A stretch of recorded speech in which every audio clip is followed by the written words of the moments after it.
L'école de dimanche, vous pouvez regagner votre salle, s'il vous plaît. À vos côtés. Dis-lui, je t'aime de l'amour du Seigneur. Dis-lui, sois le bienvenu, sois le bienvenu.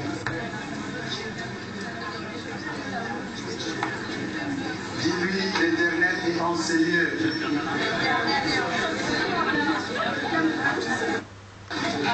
Certainement, l'Éternel est en ces lieux. Certainement, l'Éternel est en ces lieux. Certainement, l'Éternel est en ces lieux. Certainement, l'Éternel est en ces lieux. Moi, je le vois, l'Éternel est en ces lieux. Certainement, l'Éternel est en ces lieux. Oh, il va visiter l'Éternel est en ces lieux. Certainement, l'Éternel est en ces lieux.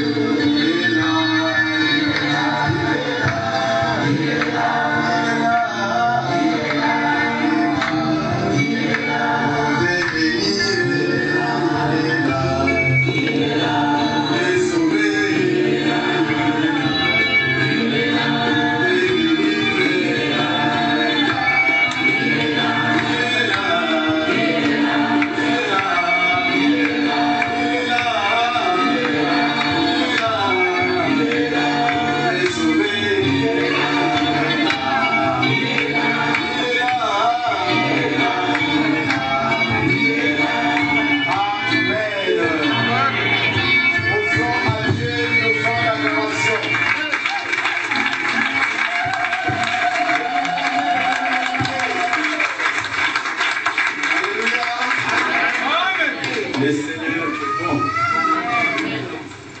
C'est une opportunité encore pour moi, bien-aimé, de me lever devant le peuple de Dieu.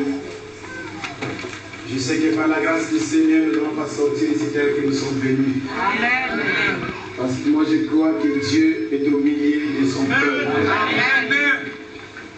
Lorsque Dieu descend quelque part, bien-aimé, que le diable le veuille ou non, nous verrons la gloire de Dieu. Amen.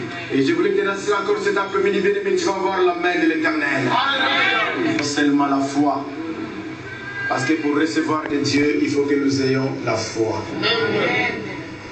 Je voulais partager un thème avec vous cet après-midi dont j'ai intitulé le silence de Dieu. Le silence de Dieu. Nous allons essayer de voir qu'est-ce qu'on appelle le silence. Peut-être tout le monde le savent. Comme nous sommes dans l'assemblée, nous sommes réunis ici. Même un enfant, il sait quand on lui dit garde le silence, cela veut dire qu'on lui dit de ne pas parler ou de rester calme. Le silence, c'est le fait de se taire.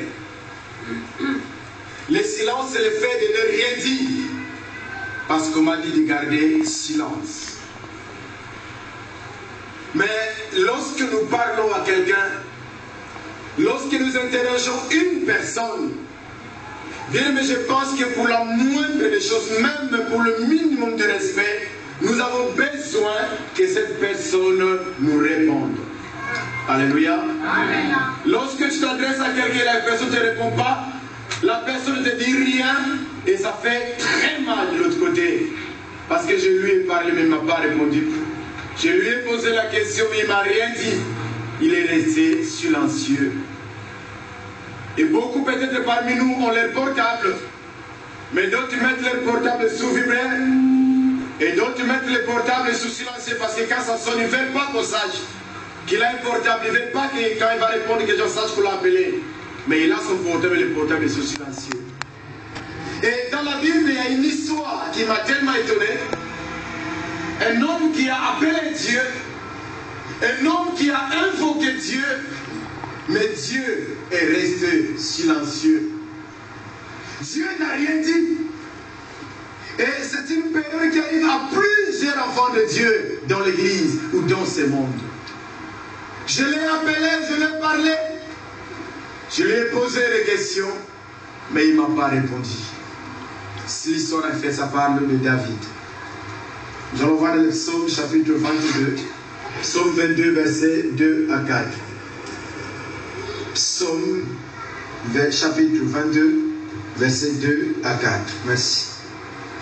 Psaume chapitre 22, versets 2 à 4. Mon Dieu, pourquoi m'as-tu abandonné? Et t'éloignes-tu sans me secourir? J'ai écouté. Et t'éloignes-tu sans me secourir, sans écouter mes plaintes? Mon Dieu, je crie le jour, et tu ne me réponds pas. Oui. La nuit, je n'ai point de repos. Pourtant, tu es le Saint. Tu sièges au milieu des louanges d'Israël. Alléluia. David qui chante, David qui parle de Sauveur. Où les psaumes, ça parle du Sauveur Jésus-Christ. 1000 ans avant, bien-aimé, avant que Jésus meure sur la croix, et David est en train de faire ce psaume, en train de dire ces choses qui se répétaient dans le Nouveau Testament. Il dit, mon Dieu, pourquoi m'as-tu abandonné? Juste la première phrase qui parle de mon Dieu, pourquoi m'as-tu abandonné? Et en réalité, j'ai compris des choses que ces deux personnes se connaissaient avant, ou ils se connaissent pendant que David fait cette psaume. Est-ce que vous êtes d'accord avec moi? Amen. Tu ne peux pas dire à quelqu'un que tu ne connais pas pourquoi tu m'as abandonné. Tu peux dire seulement à quelqu'un que tu connais, à quelqu'un que tu comptes, à quelqu'un dont vous discutez, mais cette fois-ci, tu remarques que le comportement de la personne a pu changer et tu peux lui dire, mais pourquoi tu m'as laissé? Pourquoi tu m'as abandonné? Donc David parle à un Dieu qui connaît. Il dit, mon Dieu, pourquoi m'as-tu abandonné? Pourquoi tu t'éloignes-tu sans me secourir? Pourquoi tu t'éloignes sans écouter mes plaintes? Alléluia. Bien aimé, c'est merveilleux la parole de Dieu. Quand je médite la parole de Dieu, ça me donne la joie, ça me donne l'envie de danser, de célébrer l'Éternel. Bien aimé, David connaissait son Dieu. Et quand tu viens à l'église, bien aimé, tu dois connaître celui que tu viens adorer. Tu ne viens pas adorer le pasteur Manzami, tu ne viens pas adorer le frère Israël, mais nous venons adorer celui qui est mort et ressuscité. Il s'appelle Jésus-Christ de Nazareth. Est-ce que tu peux l'acclamer, c'est Jésus? Mon Dieu, pourquoi m'as-tu abandonné? Il se connaissait. Peut-être tu pourrais me poser la question, frère Israël. Comment quelqu'un peut faire pour connaître Dieu?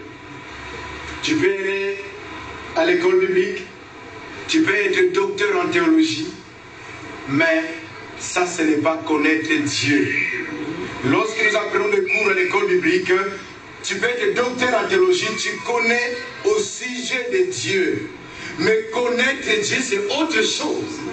On connaît Dieu par les expériences. On connaît Dieu par les épreuves. On connaît Dieu dans le désert. Lorsque tu traverses le désert et que tu sortes vainqueur, bien-aimé, là Dieu peut battre la poitrine, que Robert c'est mon serviteur, la sœur Olga c'est ma fille. Là tu connais Dieu. Et l'homme dont je vous parle, bien-aimé, lui il connaissait du moins son Dieu. David connaissait son Dieu parce que David est né d'une famille de 8 garçons, de 8 personnes. Et Dieu avait demandé à Samuel d'aller oindre l'un des fils d'Esaïe ou l'un des frères de David ou David même dans sa famille.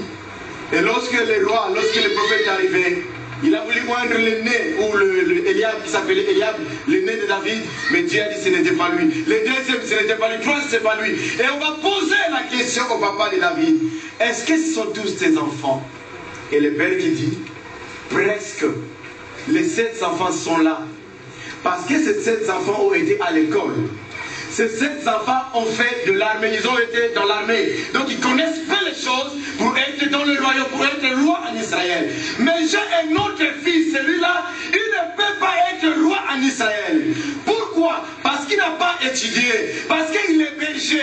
Parce qu'il est derrière le troupeau.